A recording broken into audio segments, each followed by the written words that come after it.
Sheldon, if you would, bring this graphic up. Because, and for those listening on podcast, I'll just read the chart that we've got going here. We're tracking the price of gold since 2020 to today, and it is currently trading at record levels, north of $2,600 an ounce, and that's in American funds. So it's up there. Sean, starting with you, what factors are pushing the price of gold so high these days? There's been a lot of central bank buying over the last 2 to 3 years, largely from China. So gold's reacting to that, so good demand. Supply is constrained. It's not growing dramatically, even at these high prices. As you mentioned in the top, it's tough. It's a tough business. It's tough to find quantities of gold in economic quantities where you can actually build a mine. So the supply-demand fundamentals are really strong, and it's likely going to continue to go higher. Well, I'm going to follow up with Bruce on that. It's 2,600 US an ounce right now. Can it sustain that in your view? Well, yes, because the very interesting thing about gold right now, Sean was absolutely correct that central banks around the world, particularly non-G7 countries, have been accumulating it a lot. But a lot of consumers in China, retail people, have been a big reason for this as well. There's been a lot of trouble in the Chinese economy. There's been a lack of faith in their real estate with some of their major real estate companies collapsing. And there's not been a lot of faith in the Xi government and in some of the policies, and so they've been reaching out for gold for safety. We're going to look at part of the world. Gotcha. We're going to look at another chart now. This is the production of gold in Canada, province by province, and we're looking at a pie chart again for those listening on podcast and who can't see this chart. 2% in Manitoba, 2% in the Yukon, 10% in BC, 26% in Quebec, a good chunk, 14% elsewhere.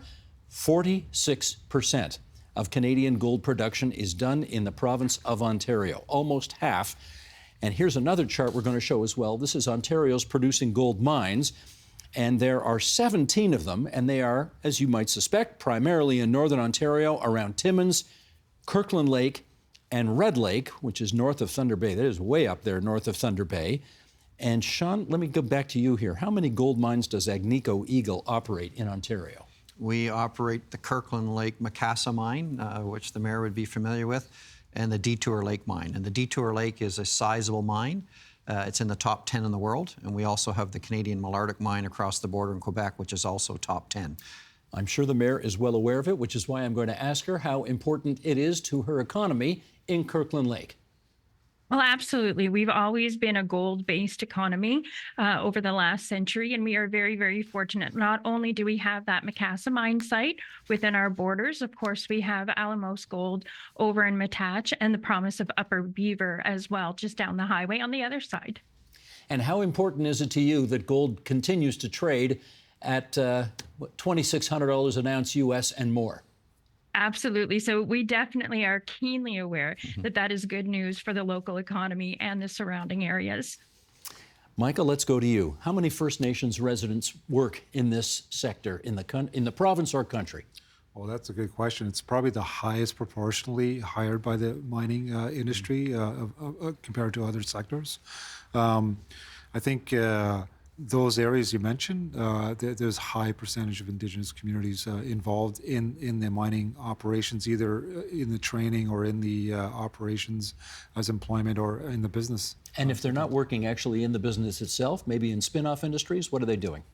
So they could be trucking, they could be providing supplies, janitorial materials. There's a whole supply chain that these mining operations provide opportunities for the Indigenous communities. Is it working? It's totally working. I would argue that over time, there's been an evolution of Indigenous participation to Indigenous partnerships to Indigenous proponents within the sector. How old were you when you were diagnosed? Yeah, it's a funny question because I was diagnosed as a kid, very young age, which as a girl, that's a little bit less usual. But I was first diagnosed with anxiety. So you mentioned that a lot of women are diagnosed with another mental health condition first, and that was absolutely my experience. I exhibited a lot of the symptoms that you see with the self-regulation, not just with my attention, but also emotions, impulse control, with that combined presentation of ADHD. So I had the tantrums, the meltdowns, the irritability if I was having a sensory overload that day, and that presented as a lot of just conflict with the people around me, conflict at home, and reactiveness. And so How early in the game? age 6 or 7. 6 or 7, eh? And so then that ended up with me accessing some mental health resources, getting a diagnosis with anxiety. And it wasn't until a few months after that where I was doing some follow-up on that with the anxiety meds when my doctor said, you're bouncing off the walls. Do you think maybe there's something else happening here? And so then I got the diagnosis closer to age 8, but still 7. Did you think there was something off about you? As a kid? Yeah. Absolutely. You did. You could feel that you were different from the other kids. Yeah, I was, and I think some of that might have been my own anxiety, but I definitely internalized this feeling that I was a bad kid. It was really hard to regulate my emotions, so I would say things that I didn't mean. I would make decisions that I didn't want to make. And no amount of telling myself not to do that again would change it. And as a kid, that's really frustrating, but you don't have the language at age 7, 8, 9 to articulate that. So I think a lot of the therapy that I went through as a kid was just unlearning that. Before I was able to manage the ADHD, I had to just be able to regulate enough and change my narrative about myself. This has surely got to be one of the worst aspects of ADHD, is that a young child thinks of themselves as being bad, not as being, having some issues to deal with, but being bad.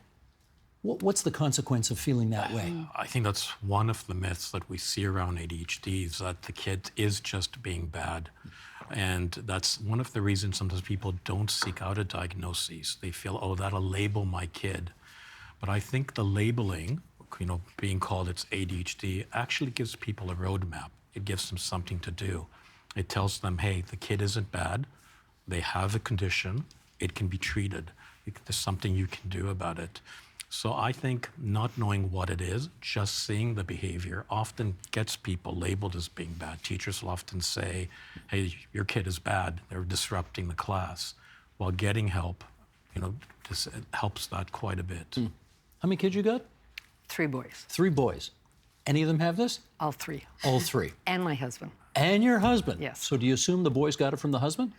Yes, although, I can probably see traces in some sides of, my background as well, from different people in the family. But so these stories of kids going to school and being called bad kids, you experience with that?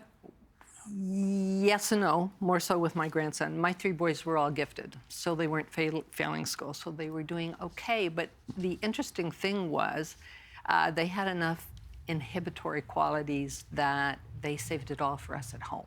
So they would be okay at school, and then they'd come home and all hell would break loose. You can imagine 3 boys with ADHD in a household with one of the parents with ADHD. So when I present to parents, I always say, I really, really wish I knew then what I know now. Life would have been so much easier for everybody and so much better for the kids. Tell us what that means. If you'd known then what you know now, how would things have been different? It would have been advocating in the school system to get them, the help they needed. They weren't failing, but they also weren't diagnosed and got the support as being gifted, right? So they did fine till they got to post-secondary, and then it was kind of like a 2x4 between the eyes, right? Because all the organizational difficulties, the time management, all of that stuff really hit them hard because they didn't have to do a whole lot of studying until then, right? So, and yeah, the emotional dysregulation that Caitlin talked about, and that was, a lot of our family life's experience, different kids dysregulating and a lot of fighting. I'm going to direct your eyes to the screens over there. According to the Government of Canada Job Bank, in 2023, the median wage for a registered nurse in Ontario was $38.05 per hour. In December 2023, the Auditor General released a report on emergency departments that found agency nurses in hospitals were paid more than $75 per hour, with some higher rates in Northern Ontario. And in July of last year, the Ontario Nurses Association asked hospitals to submit data from 2022, and it shared it with the Globe and Mail to show that there were more than 1 million total reported hours worked by agencies in hospitals. And they charged on average, not median, wage of $140 per hour, with a total bill of more than $168 million in the reported time. All right, on one hand, nurses and staffing agencies are getting paid more. That's a good thing. People are getting paid for the work they do. On the other hand, it seems to be costing hospitals much more. So I'm going to start with Lamo. What are we supposed to do here? So I think the problem is much deeper than just a cost reimbursement for agency nurses in work settings, because we have to look at the agencies have always been there for decades. Having said that, the steep price hike that we see has been because of the nursing shortage crisis that has been more highlighted more so since COVID. On top of that, Bill 124 was another damper where it did have a significant negative impact on the nursing morale. And of course, the work plus the workload and the high burnout rates was enough for nurses to think about exiting the profession in total, which led us to a huge nursing shortage crisis. That also gave rise to a lot of agency nurses being utilized and hence the steep cost. So if you are going to look at agency nurses were charging $75 an hour, and now you have 140 to 250, if you can see some of the reports up north, $250 an hour, which is in general a huge healthcare cost, because this is our taxpayer money that we are paying to these private agencies to deliver care. And these nurses are one of our own. So it's a bigger problem. The cost is just the tip of the iceberg. All right, Rosalie, I'm going to get you to respond as well. Yeah, well, I've got maybe a bit of a different perspective, because it certainly is true that we do have a shortage of nurses, particularly in some care settings. However, when you actually look at the overall labor stats, employment in healthcare has actually grown more than the rest of the economy. Even when wages in Ontario particularly weren't growing at the same rate and keeping up with inflation. So it's actually a bit more complex than just not having enough, because we're actually adding more nurses than we are in more people to work in healthcare than we are in other areas of the economy. And though the prices for agency nurses might be high, fully 63.3% of hospital spending is already directed towards compensation. So one of my concerns is about how filling staffing gaps might be crowding out other areas of care, or limiting hospitals and how much they might be able to invest in things that could make work better or improve outcomes for patients. So overall, I think it does put hospitals in a bit of a budget crunch, but I don't see it as strictly a shortage issue. I see it as a much more complex change in what we actually consider to be the health sector. Okay. Charlene, I'm curious, it's not just the province of Ontario. A report last month projected that $1.5 billion will be spent nationwide on agencies, a six-fold increase from pandemic levels. Is this a trend that's going to be moving forward? Thank you. Well, it appears that it is. And I would argue that the staffing crisis is real. I mean, yes, there's been a lot of hiring over the past year, a lot of incentives to attract nurses into the sector. And I represent primarily registered practical nurses across the country. So the crisis is the same, and the agencies are being relied upon to fill those jobs as well. And there is different levels of dependency. I mean, hospitals is one, but also in long-term care, they're being utilized as well, where, the funding is different, but we don't have the extra resources to be spending on agencies. And this is a critical thing that the country needs to deal with.